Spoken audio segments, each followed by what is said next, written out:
It was Lagos that donated to Africa its richest man, not Kano. If you're a young person trying to start a business, build an app or trade goods today, this is not just history. It is your daily reality. Every single morning, thousands of young people pack their bags, board long-distance buses in Kano and other northern cities, and head to Lagos in search of better jobs and business opportunities. Why is so much of Nigeria's economic activity concentrated in one city? Most people will tell you it is simply because Lagos has a coastline or because of oil. But the real question runs much deeper. How did Lagos become Nigeria's dominant commercial hub, while historic trading centers like Kano gradually lost much of their economic influence? Let's discuss it from the beginning. But before I continue, like and subscribe to our YouTube channel.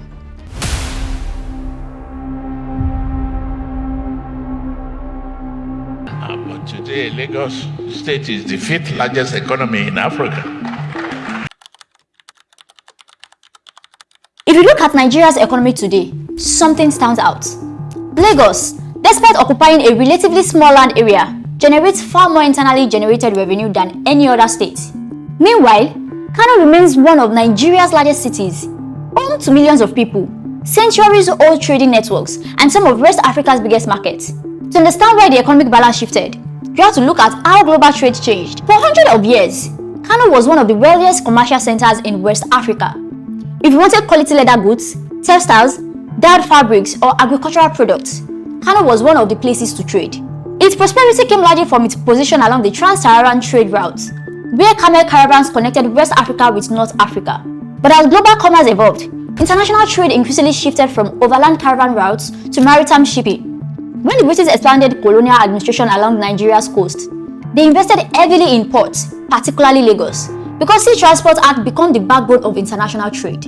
As Lagos developed into Nigeria's principal seaport, inland commercial centers like Kano became increasingly dependent on coastal ports to reach international markets.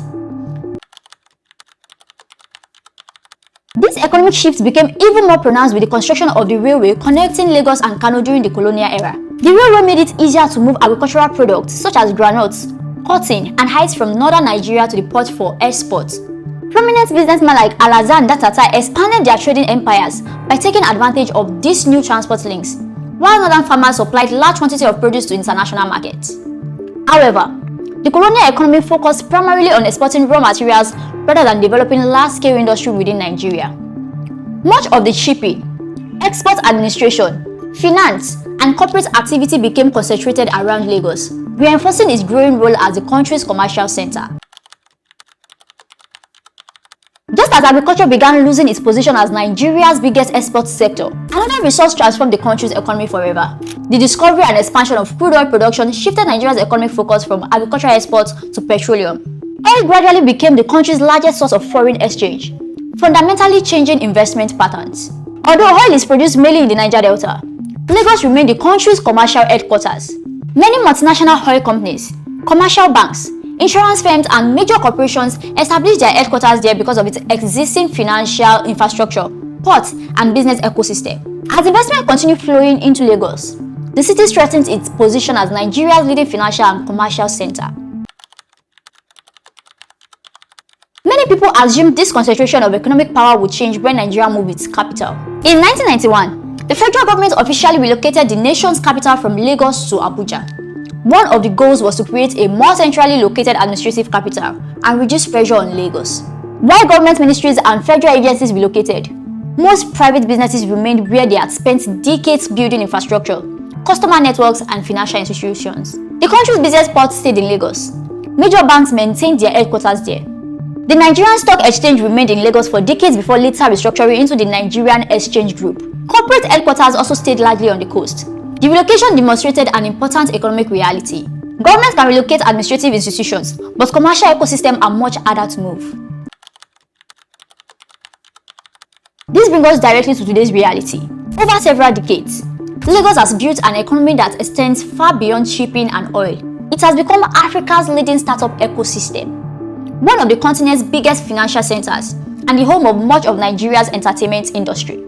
Its large revenue base has enabled significant investment in projects such as the Lekki Free Zone, the Lekki Deep Sea Port, and major transportation infrastructure. Kano remains one of Nigeria's most important commercial cities and continues to serve as a major trading hub for northern Nigeria and neighboring countries. However, Challenges including unreliable electricity, insecurity, the decline of parts of its textile industry, and broader economic pressures have slowed industrial growth over the years.